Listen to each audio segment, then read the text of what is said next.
नमस्ते एवरीवन, कैसे हैं आप सभी। आशा करता हूं मेरे भाई कि आप सभी की तैयारी काफ़ी अच्छी तरीके से आप सभी अपने अपने घरों में कर रहे होंगे।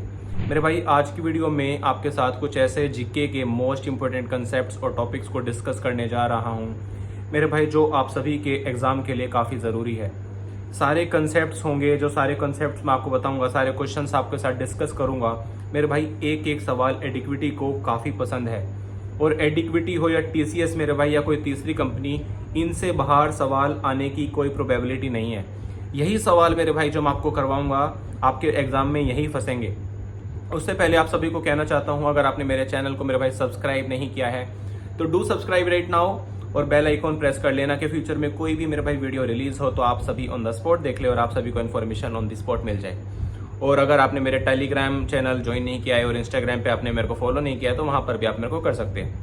तो चलिए मेरे भाई, लेके प्रभु श्री राम का नाम चलते हैं, आज के कंसेप्ट्स की तरफ चलते हैं, आज के सवालों की तरफ, जो आप सभी के लिए मेरे भाई काफ़ी ज़रूरी है।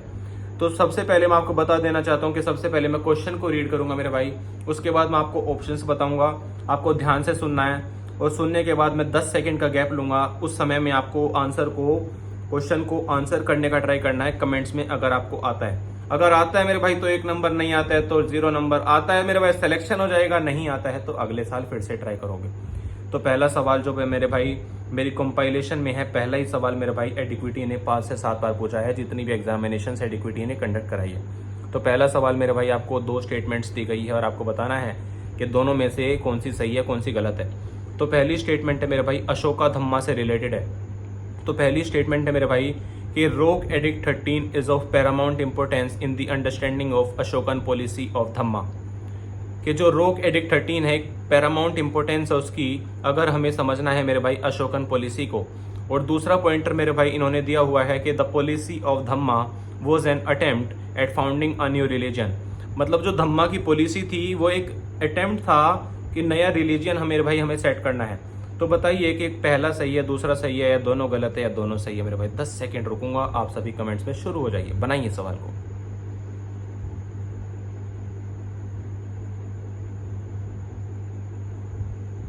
तो चलिए मेरे भाई बताता हूं आपको। मैं आशा करता हूं कि आप सभी इस एंशिएंट हिस्ट्री के सवाल को फोड़ पाए होंगे मेरे भाई। पहली स्टेटमेंट है कि जो रोक एडिक्ट 13 था वो पैरामाउंट इंपॉर्टेंस का था मेरे भाई। अगर हमें अशोकन की पॉलिसी को ऑफ धम्मा की अगर हमें सीखना है तो मेरे भाई रोक एडिक्ट 13 काफ़ी इंपॉर्टेंट था। तो पहली ही स्टेटमेंट मेरे भाई हमारी करेक्ट है। दूसरा सवाल है मेरे भाई, सबसे गजब का सवाल मेरे भाई, बढ़िया कंपाइलेशन है मेरे पास सवालों की। आपको क्या करना है, वीडियो को आखिरी तक देखना है मेरे भाई। तो दूसरा सवाल है, who is the first Indian recipient of International Cricket Council Sir Garfield Sobers trophy. तो मेरा भाई आपको बताना है कि पहला इंडियन रेसिपिएंट कौन था इंटरनेशनल क्रिकेट काउंसिल का, जिसको बोलते हैं सर गारफील्ड सोबर्स ट्रॉफी। पहला इंसान था मेरे भाई सचिन तेंदुलकर। दूसरा ऑप्शन है सौरव गांगुली। तीसरा ऑप्शन है मेरे भाई Virender Sehwag and the fourth option is Rahul Dravid. आपको बताना है मेरे भाई कौन सा पहला इंडियन था जो इंटरनेशनल क्रिकेट में इंडियन रेसिपिएंट था मेरे भाई। अवार्ड की नाम की बात करूँ तो सर गैरफील्ड सोबर्स ट्रॉफी मेरे भाई। चलिए रुकता हूँ 4 से 5 सेकंड, हो जाइए कमेंट्स में शुरू। देखते हैं किन किन लोगों को ये सवाल आता है मेरे भाई। एडिक्विटी का पसंदीदा सवाल है, जो बना पाया सिलेक्शन ले लेगा।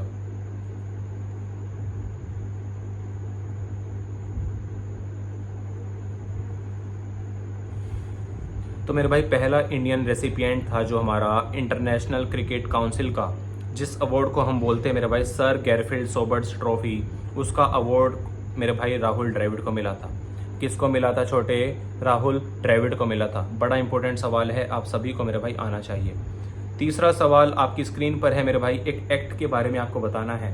एक्ट में डेफिनेशन आपको बता देता हूँ कि which act of British parliament एबोलिश्ड the east India companies monopoly over trade in India. मेरे भाई कौन सा एक्ट था ब्रिटिश पार्लियामेंट का जिसने एबोलिश कर दिया था मेरे भाई ईस्ट इंडिया कंपनी की मोनोपोली को ट्रेड करने से इंडिया में? तो पहला एक्ट था मेरे भाई रेगुलेटिंग एक्ट। ध्यान से सुनिएगा ऑप्शन। पहला एक्ट था मेरे भाई रेगुलेटिंग एक्ट। दूसरा एक्ट था मेरे भाई Pitt's India act, PITT। Third option is मेरे भाई charter act of 1813 and the fourth option is इनमें से कोई नहीं। तो मेरे भाई कौन सा एक्ट ऐसा था जो ब्रिटिश पार्लियामेंट ने एबोलिश कर दिया था ईस्ट इंडिया कंपनी को ट्रेड करने से मेरा भी इंडिया में? रुकता हूँ मैं 3 से 4 सेकंड, सोचिए। और अगर मेरे भाई आपको उत्तर आता है तो कमेंट्स में ज़रूर लिख देना, इससे मेरे को आपकी तैयारी का अंदाज़ा हो जाएगा मेरे भाई। तो मेरे भाई कौन सा एक्ट था ब्रिटिश पार्लियामेंट का जिसने ईस्ट इंडिया कंपनी को मेरे भाई एबोलिश कर दिया था ट्रेड करने से इंडिया में? तो मेरे भाई उस चीज़ का उत्तर था मेरे भाई चार्टर एक्ट ऑफ 1813। दोहराइए फिर से, कौन सा एक्ट था मेरे भाई? चार्टर एक्ट 1813 एक ऐसा एक्ट था जिसने ब्रिटिश पार्लियामेंट ने एबोलिश कर दिया था मेरे भाई ईस्ट इंडिया कंपनी को ट्रेड करने से मेरे भाई इंडिया में। बड़ा गजब का सवाल था मेरा, बड़ा गजब का सवाल था, काफ़ी एग्जाम्स में मेरे को देखने को मिला है मेरे भाई। चौथा सवाल अगेन हमें एक ऑथर पूछ लिया गया है मेरे भाई किताब का। Which among the following is the author of the book I have the streets a Kutti cricket story? तो मेरे भाई एक किताब का नाम था आई have the streets a Kutti cricket story. ये बुक का मेरे भाई ऑथर कौन था?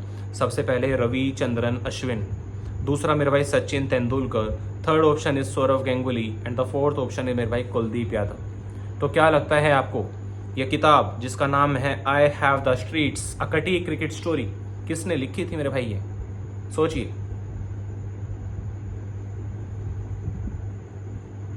तो मेरे भाई ये किताब जिसका नाम है आई have the streets a Kutti cricket story मेरे भाई लिखी थी रविचंद्रन अश्विन ने। किसने लिखी थी मेरे भाई? रविचंद्रन अश्विन ने। बड़ा गजब का सवाल था मेरे भाई। कमेंट्स में ज़रूर बताना कि कौन कौन इस सवाल को बना पाया। पांचवा ऑप्शन है मेरे भाई मैच करना है आपको। इस तरफ आपको 4 ऑप्शन दिए गए हैं, इस तरफ आपको 4 ऑप्शन दिए गए हैं। तो मेरे भाई इस तरफ आपको मटेरियल्स का नाम दिया हुआ है। सबसे पहला है रेयन, दूसरा है टेफ्लॉन, तीसरा है Bakelite and the fourth is PVC. तो रेयन मेरे भाई मैं आपको बता दूं, रेयन एक क्लोथ की वैरायटी है मेरे भाई। और अगर मैं टेफ्लॉन की बात करूं मेरे भाई, तो टेफ्लॉन होता है कोटिंग ऑफ नॉन स्टिक। अगर मेरे भाई मैं बेकिलीट की बात करूं तो बेकिलीट होता है मेरे भाई हैंडल्स एंड स्विचेस। और अगर मेरे भाई मैं पीवीसी की बात करूं तो पीवीसी एक ऐसा मटेरियल है मेरे भाई जो पाइप्स में यूज़ किया जाता है।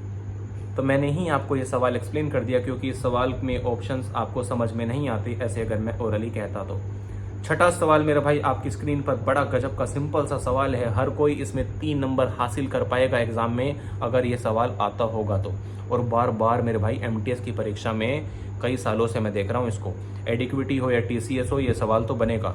तो सवाल ध्यान से सुनिए मेरा भाई। विच of the following is not the principle of basic structure of the constitution? तो मेरे भाई पहला ऑप्शन है the doctrine of separation of powers, second option है मेरे भाई the principle of free and fair elections, third option is मेरे भाई the welfare state and the fourth option is the rule of government. तो आपको क्या लगता है कौन सा प्रिंसिपल ऐसा नहीं है जो बेसिक स्ट्रक्चर ऑफ कॉन्स्टिट्यूशन को मेरे भाई बोलता है? तो रूल ऑफ गवर्नमेंट मेरे भाई एक ऐसा चीज़ है that is not the principle of the basic structure of the constitution. बड़ा मज़ा आ रहा है मेरे भाई इन सवालों को करके। आशा करता हूँ कि आप सभी को भी इन सवालों को करके मेरे भाई आनंद मिल रहा होगा, है ना? खुशी हो रही है ना कि जैसे जैसे हमारा कॉन्फिडेंस बूस्ट हो रहा है कि हमें सवाल आते हैं। मेरे भाई आप सभी से सॉरी कहना चाहता हूँ क्योंकि पहले मैंने नोटिस किया कि मेरा माइक तो काम कर ही नहीं रहा था, लेकिन अब हमने इसको अच्छे से कनेक्ट कर लिया है। मैं आशा करता हूँ कि आप सभी को मेरे भाई अब मेरी आवाज़ काफ़ी क्लियरली आ रही होगी। पहले जो वॉइस आई थोड़ी सी नॉइज़ आपको सुनने को मिल सकती है, उसको इग्नोर करना, जो मैं बोल रहा हूँ उस पर फोकस करना। तो चलते हैं मेरे भाई 7वें सवाल की तरफ। बड़ा गजब का सवाल है मेरे भाई बायोलॉजी का। तो 7वां सवाल मेरे भाई आपको क्या कहता है कि जो पार्किंसंस डिजीज़ होती है, पार्किंसंस डिजीज़ के बारे में आपने सुना है? अगर नहीं सुना तो मैं आपको मेरे भाई बता देता हूँ कि पार्किंसंस जो डिजीज़ है मेरे भाई ब्रेन रिलेटेड डिजीज़ है, जिसमें आपके हाथ में मेरे भाई ट्रेमर्स होते हैं। इनको हम बेसिक ट्रेमर्स के नाम से भी जानते हैं। और ये मेरे भाई एक ऐसी बीमारी है जिसका सॉल्यूशन नहीं है, सिर्फ मेडिकेशंस से मेरे भाई इसके जो सिम्टम्स है उसको स्लो किया जा सकता है। तो सवाल है Parkinson disease affects which of the following organ in human beings? मैंने आपको बता ही दिया कि पार्किंसंस डिजीज़ मेरे भाई कौन सी ऑर्गन को शरीर में अफेक्ट करती है। पहला ऑप्शन है लंग्स, दूसरा ऑप्शन है मेरे जो दोस्त brain, third option is heart and fourth option is kidneys मेरे भाई। तो पार्किंसंस डिजीज़ मेरे भाई एक दिमाग की बीमारी है। चलते हैं अगले 8वें सवाल की तरफ मेरे भाई। 8वें सवाल में आपको स्टेटमेंट्स दी गई है मेरे भाई कैबिनेट सेक्रेटरीट के बारे में। आपको बताना है कि कौन सी स्टेटमेंट्स हमारी करेक्ट हो। तो पहली स्टेटमेंट को कान खोल कर सुनिए मेरे भाई। The cabinet secretariat functions directly under the vice president of India. Second statement है मेरे भाई the administrative head of the secretariat is the cabinet secretary who is also the ex officio of the chairman of the civil services board. तो क्या लगता है आपको जो cabinet secretariat होता है वो फंक्शन करता है directly under the vice president. और दूसरी स्टेटमेंट है कि जो एडमिनिस्ट्रेटिव हेड होता है ना मेरे भाई सेक्रेटरीट का, वो कैबिनेट सेक्रेटरी होता है। तो मेरे भाई यहाँ पर हमारी दूसरी स्टेटमेंट करेक्ट है। जो एडमिनिस्ट्रेटिव हेड होता है ना मेरे भाई, वो हमारा मेरे भाई कैबिनेट सेक्रेटरी होता है, जो ऑल्सो एक्स ऑफिशियो होता है of the chairman of the civil services board. तो अगला सवाल मेरे भाई आपको फिर से मैचिंग का दिया हुआ है, आपको डेज बताने हैं। बड़ा गजब का सवाल है, एक एक डे मेरे आपको बताऊंगा जो कि आपकी परीक्षा में आने की मेरे भाई पूरी संभावना है। तो सबसे पहला मेरे भाई आपसे पूछा गया है कि नेशनल आर्मी डे कब आता है, राष्ट्रीय फौज का दिन कब आता है मेरे भाई। तो नेशनल आर्मी डे हमारा 15 जनवरी को आता है। दूसरा ऑप्शन है मेरे भाई, हमें पूछा गया है कि वर्ल्ड वेटलैंड डे कब आता है। तो मेरे भाई वर्ल्ड वेटलैंड डे आपका आता है मेरे भाई 2 फरवरी को। थर्ड जो आपको दिया गया है मेरे भाई, वर्ल्ड का वाइल्ड लाइफ डे कब आता है मेरे भाई। तो वर्ल्ड का जो वाइल्ड लाइफ डे आता है मेरे दोस्त, वो 3 मार्च को आता है। आप सभी के लिए जानना काफ़ी ज़रूरी है, इस चीज़ को राइट कर लेना क्योंकि ये बार बार आपसे पूछे जा रहे हैं। और चौथा है मेरे भाई वर्ल्ड का हेरिटेज डे। तो मेरे भाई वर्ल्ड का हेरिटेज डे आपको 18 अप्रैल को देखने को मिलता है मेरे भाई। आशा करता हूं कि आप सभी को मेरे भाई काफ़ी अच्छे तरीके से ये चीज़ समझ में आई होगी। अगला सवाल आपको दिया गया है मेरे भाई, ध्यान से सुनिएगा। विच ऑफ द फॉलोइंग 2 कंट्रीज़, कौन सी ऐसी 2 कंट्रीज़ है मेरे भाई साउथ अमेरिका की जो कि लैंड लॉक्ड है मेरे भाई। कौन सी ऐसी कंट्रीज़ है मेरे भाई साउथ अमेरिका की जो कि लैंड लॉक्ड है। आशा करता हूँ सभी ने सवाल को सुन लिया होगा मेरे भाई। पहला ऑप्शन है मेरे भाई चिले एंड इक्वेडर। पहला ऑप्शन है मेरे भाई Chile and Ecuador. Second option है मेरे भाई Brazil and Venezuela. Third option is मेरे भाई Guyana and Suriname. And the fourth option is Paraguay and Bolivia. तो आपको क्या लगता है मेरे भाई, कौन सी 2 कंट्रीज़ हमारी साउथ अमेरिका की ऐसी है जो लैंड लॉक्ड है। तो मेरे भाई पैराग्वा एंड बोलिविया हमारी 2 कंट्रीज़ ऐसी है साउथ अमेरिका की मेरे भाई जो कि लैंड लॉक्ड है। चलते हैं अपने 11वें सवाल की तरफ मेरे भाई। अगर मैं फॉरेन डायरेक्ट इन्वेस्टमेंट की बात करूं, सवाल में दिया गया है in terms of FDI, in terms of foreign direct investment inflow, what is the rank of Jharkhand in India. अगर मेरे भाई फॉरेन डायरेक्ट इन्वेस्टमेंट की इनफ्लो को कंसिडर करें तो मेरे भाई झारखंड की हमारी कौन सी रैंक होगी इंडिया में, 5th होगी, 4th होगी, 6th होगी या 3rd होगी मेरे भाई। तो उत्तर है मेरे भाई, सोचिए, 3 सेकंड रुकता हूँ मैं।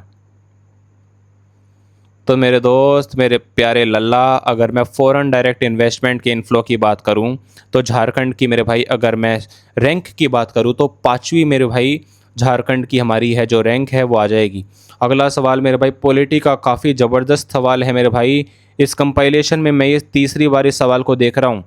1000 सवालों में ये तीसरी चौथी बार मेरी आंखों के सामने ये सवाल पड़ रहा है मेरे भाई। ध्यान से सुनिएगा। Who has been authorized to constitute finance commission to review financial position of panchayat मेरे भाई। तो किसको ऑथराइज किया गया है फाइनेंस कमीशन को कॉन्स्टिट्यूट करने के लिए, जिसकी वजह से मेरे भाई फाइनेंशियल पोजीशन ऑफ पंचायत को रिव्यू किया जा सके। सबसे पहला ऑप्शन है मेरे भाई चीफ मिनिस्टर। दूसरा ऑप्शन है मेरे भाई the speaker of legislative assembly. Third option is the president of India and the fourth option is the governor of the state. तो मेरे भाई गवर्नर ऑफ द स्टेट को ऑथराइज किया जाता है कॉन्स्टिट्यूट करने के लिए फाइनेंस कमीशन को, जिसकी मदद से फाइनेंशियल पोजीशन है मेरे भाई जो पंचायत की, उनको रिव्यू किया जा सके। 13वां सवाल है मेरे भाई आपकी स्क्रीन पर, which 2 states are involve in the development of the Ganga Narmada tourism corridor मेरे भाई। तो कौन सी 2 स्टेट्स ऐसी हैं मेरे भाई जिनको इंक्लूड किया गया है गंगा नर्मदा टूरिज्म कॉरिडोर को डेवलपमेंट करने के लिए मेरे भाई, यूपी या एमपी। दूसरा ऑप्शन है उत्तराखंड और Madhya Pradesh. Third option is मेरे भाई Uttar Pradesh and Gujarat and the fourth option is Uttarakhand and the West Bengal. तो मेरे भाई उत्तर प्रदेश और मध्य प्रदेश ऐसी स्टेट्स है जो कि इन्वॉल्व हो चुकी है मेरे भाई गंगा नर्मदा टूरिज़्म कॉरिडोर में, उस चीज़ के डेवलपमेंट के लिए मेरे भाई। काफ़ी आसान सवाल था। आशा करता हूँ कि हर एक बंदा मेरे भाई इस सवाल को बना पाया होगा और सिलेक्शन मेरे भाई भविष्य में लेकर दिखाएगा और बताएगा कि मेरे भाई जिक्के को एसएससी विद ऋतिक वर्मा के चैनल से किया था। 14th क्वेश्चन है मेरे भाई आपकी स्क्रीन पर, what is the name of SpaceX mission. उस स्पेस एक्स मिशन का मेरे भाई क्या नाम था जिसने एक प्राइवेट एस्ट्रोनॉट को लॉन्च किया to orbit Earth from the pole to pole मेरे भाई। What is the name of SpaceX mission that launched a private astronaut crew to orbit Earth from pole to pole. मेरे भाई पहला option है आपकी screen पर crew dragon, दूसरा option है मेरे भाई फ्लैल्कॉन डी, थर्ड ऑप्शन इज मेरे भाई frame 2 and the fourth option is dragon x. तो मेरे भाई उस स्पेस एक्स का मिशन का नाम था FRAM, फ्रैम 2, जिसने एक प्राइवेट एस्ट्रोनॉट को मेरे भाई लॉन्च किया था ऑर्बिट करने के लिए मेरे भाई पोल से पोल तक। चलते हैं मेरे भाई 15th क्वेश्चन की तरफ। काफ़ी आसान सवाल है, आशा करता हूँ मेरे भाई कि हर एक बंदा इस सवाल को मेरे भाई बना पाएगा। तो सवाल है which of the following pairs of physical quantities में be represented in the same unit. कौन सी ऐसी दो क्वांटिटीज़ है जिनको रिप्रेजेंट किया जा सकता है मेरे भाई सेम यूनिट में। पहला ऑप्शन है हीट और टेम्परेचर, दूसरा ऑप्शन है मेरे भाई temperature and mole, third option is heat and work and the fourth option is specific heat and heat.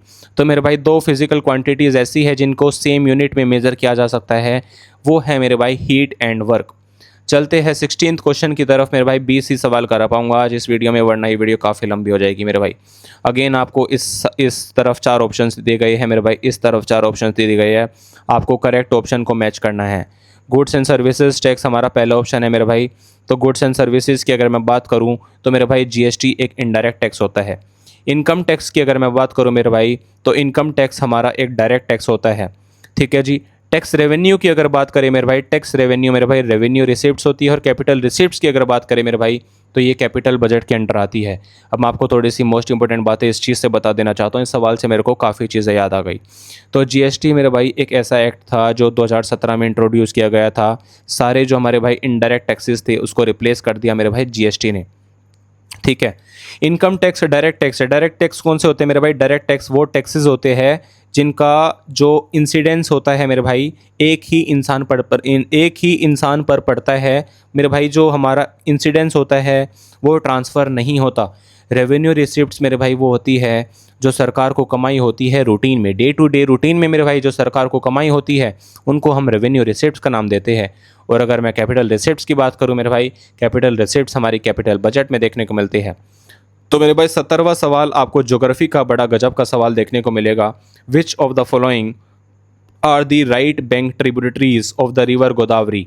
मेरे भाई आपसे पूछा गया है कि which of the following are the right bank, Godavari की ट्रिब्यूटरीज आपसे पूछ ली गई है मेरे भाई। तो सबसे पहला ऑप्शन है पैन गंगा, दूसरा ऑप्शन है मेरे भाई धम्मा, तीसरा ऑप्शन है सियोनाथ and the fourth option is परवारा। तो मेरे भाई मेरे को जहाँ तक की नॉलेज है धरना एंड परवारा हमारी ट्रिब्यूटरीज होती है मेरे भाई गोदावरी की। चलते हैं 18वें सवाल की तरफ। मेरे भाई आपको स्टेटमेंट्स दी गई है 3, उसमें से आपको बताना है कि कौन कौन सी स्टेटमेंट्स मेरे भाई करेक्ट है। तो सबसे पहला जो स्टेटमेंट है मेरे भाई आप सभी को दिया गया है वो है use of symbolism in the images. तो use of symbolism in the images. दूसरा ऑप्शन है large halo around the head of Buddha and the third option is मेरे भाई use of mud and stucco for making the scriptures. आपको क्या लगता है Mathura school of sculpture में कौन कौन से फीचर्स आपको देखने को मिलते हैं? तो मैं आप सभी को बता देना चाहता हूँ मेरे भाई, ध्यान से सुनिए मेरी बात को। मथुरा स्कूल ऑफ स्कल्पचर का अगर आपको सवाल देखने को मिलेगा तो मथुरा स्कूल ऑफ स्कल्पचर में सबसे पहले तो मेरे भाई यूज़ ऑफ सिंबलिज्म होता है इमेजेस में, और दूसरी चीज़ है एक लार्ज हेलो होता है मेरे भाई। जो बुद्धा का सर होता है उसके अराउंड एक लार्ज हेलो आपको मेरे भाई मथुरा स्कूल ऑफ स्कल्पचर में देखने को मिलता है। चलते हैं मेरे भाई 19वें सवाल की तरफ, जो कि एक डांस फॉर्म का सवाल आपसे पूछा गया है। तो आपसे पूछा गया है which of the following options best describes the meaning of nritya in the Kuchipudi dance form. तो मेरे भाई नृत्य को कुचिपुड़ी डांस फॉर्म में कौन सा ऑप्शन बेस्ट क्लैरिफाई करता है मेरे भाई? सबसे पहला है एब्स्ट्रैक्ट नैरेटिव डांसिंग, दूसरा है मेरे भाई नॉन नैरेटिव, तीसरा है interpretative dancing and the fourth option is narrative dancing. तो मेरे भाई अगर मैं नृत्य की बात करूँ कुचिपुड़ी डांस फॉर्म की, तो मेरे भाई ये एक नॉन नैरेटिव फॉर्म का डांस होता है। चलते हैं मेरे भाई 12th सवाल की तरफ। 12th सवाल आपको निक्षय पोषण योजना, एक योजना आपको दी गई है जिसका नाम है मेरे भाई निक्षय पोषण योजना। आपको 2 स्टेटमेंट्स दी गई है, आपको बताना है कि कौन सा सवाल सही है, कौन सा ऑप्शन गलत है मेरे भाई। तो पहला ऑप्शन है कि all notified TB patients are beneficiaries of the scheme. मतलब वो सारे इंसान जिन्होंने नोटिफाई किया गया है अपनी TB बीमारी के बारे में वो बेनिफिशरीज है मेरे भाई स्कीम की। एंड दूसरा ऑप्शन मेरे भाई ध्यान से सुनिए, अ फाइनेंशियल इंसेंटिव ऑफ 1000 रुपये per month is provided for each notified TB patient for the duration for which the patient is on anti-TB treatment। कौन सी स्टेटमेंट सही है मेरे भाई? तो दोनों स्टेटमेंट सही है। जिस ये योजना जो हमें दी गई है मेरे भाई, जिसका नाम है निक्षय पोषण योजना, ये टीबी पेशेंट्स के लिए मेरे भाई। तो सारे टीबी पेशेंट्स जिन्होंने अपनी बीमारी के बारे में नोटिफाई किया गया है मेरे भाई, वो सारी बेनिफिशरीज़ है स्कीम के अंडर। और दूसरा ऑप्शन है एक फाइनेंशियल इंसेंटिव 1000 रुपये पर महीना दिया जाता है इनको। तो ये निक्षय पोषण योजना के तहत टीबी पेशेंट्स को मेरे भाई फ़ायदा होता है। तो मेरे भाई यही थी आज की वीडियो। 20 सवाल आपको कॉन्सेप्ट्स के साथ मेरे भाई, आपको एक्सप्लेनेशन के साथ सारी चीज़ों को कवर करवाया है। सारे क्वेश्चंस मेरे भाई एडिक्विटी के पसंदीदा सवाल है। एडिक्विटी हो या टीसीएस हो मेरे भाई, सवाल तो यही से फंसेंगे। मैं ये नहीं कहता यही फंसेंगे, लेकिन मेरे भाई यही से फंसेंगे। तो आशा करता हूँ मेरे भाई कि आपको सारी चीज़ें मेरे भाई अच्छी तरीके से क्लैरिफाई हुई होंगी। अगर आपको वीडियो अच्छी लगी हो मेरे भाई, अगर आपको लगा हो कि मैं आप सभी के लिए मेहनत कर रहा हूं, तो आपको वीडियो को मेरे भाई लाइक कर देना है, चैनल को सब्सक्राइब कर देना है, और आपको कमेंट्स में बता देना है मेरे भाई कि आपको किन किन सब्जेक्ट्स में, किन किन कॉन्सेप्ट्स में मेरे भाई किन किन चीज़ों में डाउट्स है। मैं उन्हीं चीज़ों पर मेरे भाई वीडियो बनाऊँगा, क्योंकि एग्ज़ाम का समय मेरे भाई काफ़ी कम है। तो ठीक है जी, मिलते हैं नेक्स्ट वीडियो में एक नई इन्फॉर्मेशन के साथ, एक नई अपडेट के साथ, एक नए जज्बे के साथ, नए सवालों की तरफ। ठीक है जी, नमस्कार, मिलते हैं, बाय बाय।